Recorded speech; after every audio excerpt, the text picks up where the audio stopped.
بسم اللہ الرحمن الرحیم۔ شروع اللہ پاک کے نام سے جو بڑا مہربان نہایت رحم کرنے والا ہے۔ درود السلام حضرت محمد مصطفیٰ صلی اللہ علیہ وآلہ وسلم پر، کہ جن کی وجہ سے اس کائنات کا میلہ سجایا گیا۔ حضرات گرامی، آپ کو Islamic path tube YouTube channel پر خوش آمدید کہتے ہیں۔ حضرات گرامی، تقریباً میں اپنی ہر ویڈیو کے شروع میں اللہ تعالیٰ کی جو ہے حمد و ثنا بیان کرنے کے بعد نبی اکرم صلی اللہ علیہ وآلہ وسلم پر درود شریف بھیجنے کی بات بھی کرتا ہوں۔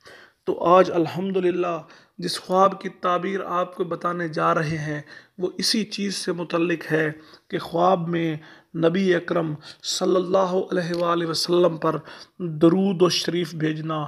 تو حضور پر درود بھیجنے کی جو ہے مختلف صورتیں ہیں جن کی تعبیر بھی الگ الگ ہے۔ تو وہ صورتیں کون کون سی ہیں؟ تو پہلی صورت ہے کہ خواب میں حضور اکرم صلی اللہ علیہ وآلہ وسلم پر درود بھیجنا، اور دوسری صورت ہے کہ نبی اکرم صلی اللہ علیہ وآلہ وسلم پر خواب میں کثرت سے درود بھیجنا۔ اس کے ساتھ ساتھ ایک تیسری صورت جو اس سے جڑی ہوئی ہے اس کی بھی مختصر تعبیر آپ کو بتائیں گے، اور وہ صورت کیا ہے؟ نبی اکرم صلی اللہ علیہ وآلہ وسلم کو خواب میں دیکھنا۔ تو بہت مبارک خواب ہے، اس کی بھی تعبیر آپ کو بتائیں گے۔ لیکن اس سے پہلے جو حضرات ہمارے چینل پر نئے ہیں یا جنہوں نے اب تک ہمارے چینل کو سبسکرائب نہیں کیا، ان سے گزارش ہے کہ چینل کو سبسکرائب کر لیں اور گھنٹی کا بٹن دبانا ہرگز نہ بھولیں، تاکہ ہماری آنے والی تمام نئی ویڈیوز سب سے پہلے آپ کو ملتی رہیں۔ تو حضرات گرامی، بنا آپ کا قیمتی وقت ضائع کیے چلتے ہم اپنے موضوع کی جانب کہ خواب میں حضور اکرم صلی اللہ علیہ وآلہ وسلم پر درود شریف بھیجنا۔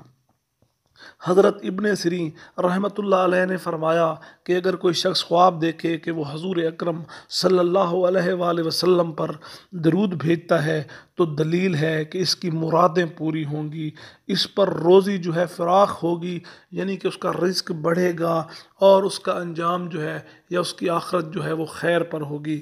تو الحمدللہ بہت اچھا خواب ہے۔ اسی طرح اگلی صورت کہ نبی اکرم صلی اللہ علیہ وآلہ وسلم پر خواب میں کثرت سے درود بھیجنا۔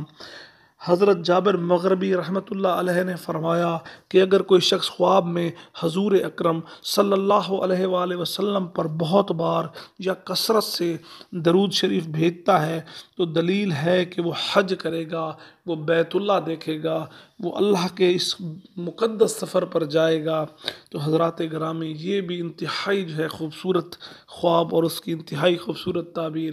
اب اسی سے جڑا ایک اور صورت انتہائی مختصر بتائیں گے کہ نبی اکرم صلی اللہ علیہ وآلہ وسلم کو خواب میں دیکھنا یا نبی اکرم کا خواب میں دیدار کرنا۔ ہائے ہائے، کیا خوبصورت خواب ہے، اور نصیب والے ہیں جو اس خوبصورت خواب کو دیکھتے ہیں۔ تو آئیے اس موقع کا فائدہ اٹھاتے ہوئے ہم دعا کریں کہ اللہ پاک ہم سب کے نصیب میں یہ مبارک خواب کرے کہ ہم خواب میں نبی اکرم صلی اللہ علیہ وآلہ وسلم کا دیدار کریں۔ تو حضرات گرامی، اب اس جو ہے صورت کی طرف چلتے ہیں کہ حضرت جابر مغربی رحمۃ اللہ علیہ نے فرمایا کہ اگر کوئی شخص نبی اکرم صلی اللہ علیہ وآلہ وسلم کو خواب میں دیکھے تو دلیل ہے کہ وہ آپ صلی اللہ علیہ وآلہ وسلم کے طریقے بجا لائے گا، یعنی آپ کی سنتوں پر عمل کرے گا۔ جناب، کیا خوبصورت خواب اور کیا اس کی بہترین اور خوبصورت جو ہے تعبیر۔ تو پھر ایک دعا کرتے ہیں کہ اللہ تعالیٰ جو ہے یہ خواب ہم غریبوں کے، ہم فقیروں کے، ہم خاکساروں کے حصے میں بھی لائے، اور یہ وہ خواب ہے جو فقیروں کو، خاکساروں کو بادشاہ بنا دے۔ تو حضرات گرامی، یہ تھا خواب میں جو ہے درود شریف بھیجنا اور نبی اکرم صلی اللہ علیہ وآلہ وسلم کی زیارت سے متعلق صورتوں کی جو ہے تعبیر۔ تو جو احباب چینل پر نئے ہیں وہ چینل کو سبسکرائب کر لیں، اور وہ تمام احباب جو ہے جو اس سے متعلق کوئی اور سوال کرنا چاہتے ہیں تو وہ بھی ویڈیو کے نیچے لکھیں۔ اور آخر میں میری یہ دعا ہے کہ اللہ پاک مجھ کو اور آپ کو صراط مستقیم پر لائے۔ اللہ پاک میرے اور آپ کے حصے میں نبی اکرم صلی اللہ علیہ وآلہ وسلم کا دیدار نصیب فرمائے۔ تو سارے مل کے آمین کیجئے۔ انشاءاللہ پھر حاضر ہوں گے کسی نئی ویڈیو کے ساتھ۔ جزاک اللہ۔